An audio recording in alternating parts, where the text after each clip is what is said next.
Hi, good evening. I'm Jonathan. I am the founder and chief executive officer of Taste Group.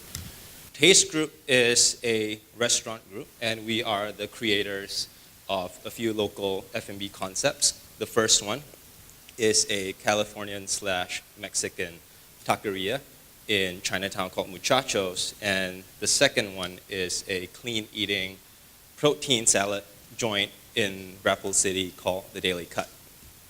But that having been said, I'm not here today to talk to you about my company.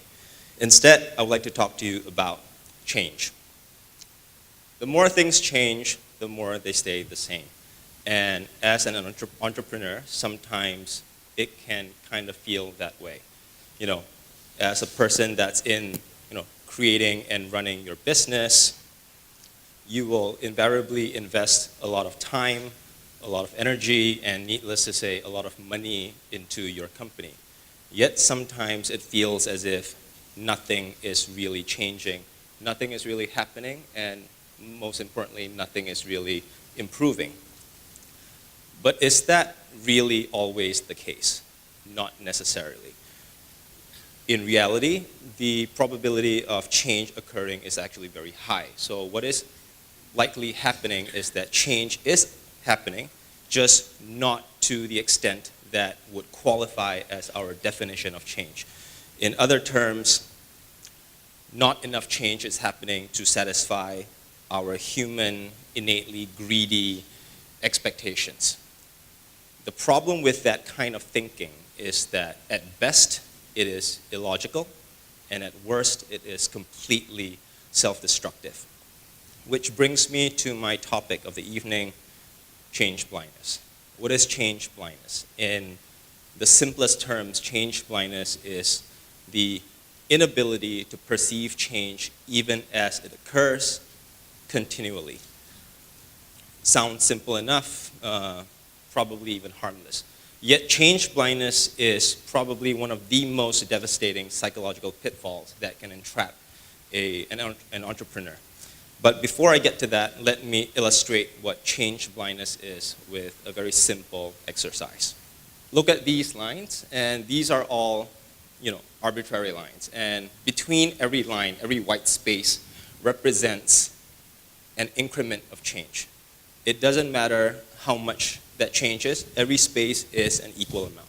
So every space is equidistant. Let us give it an arbitrary value. Let's say every space represents 0.01% of change. Then we start at a point. Say, this is where you started, that red line over there. It's moved one spot. So by that definition, 0.01% of change has occurred.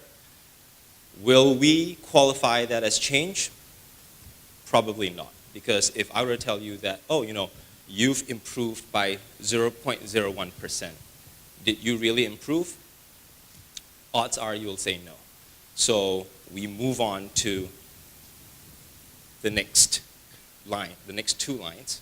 And again, it is a 0.01% improvement. And again, you will likely say, no change has occurred.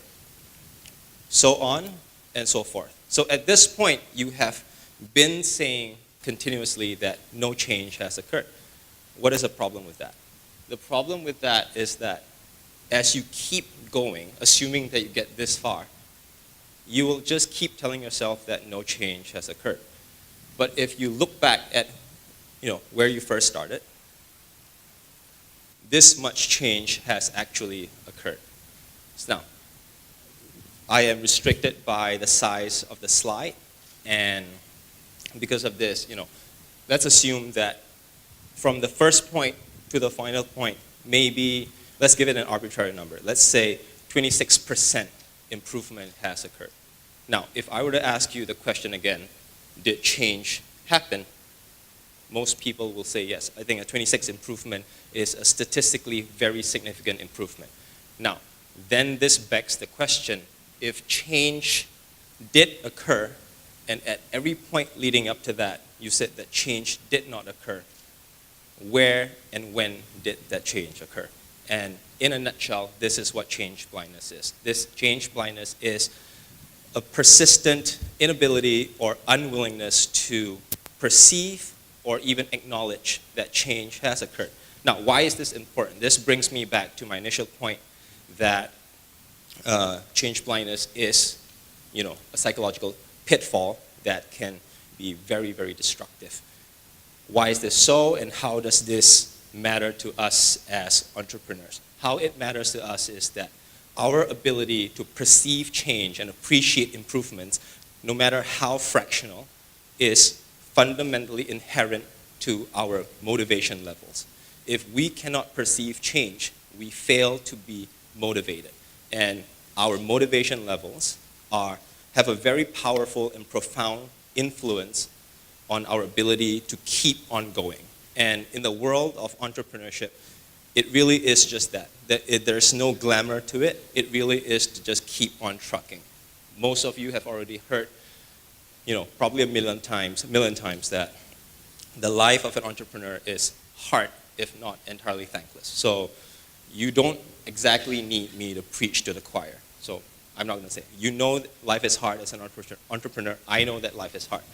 We don't have to rehash that topic. But what I would like to tell you is that entrepreneurship, at the end of it all, is a journey and not a destination.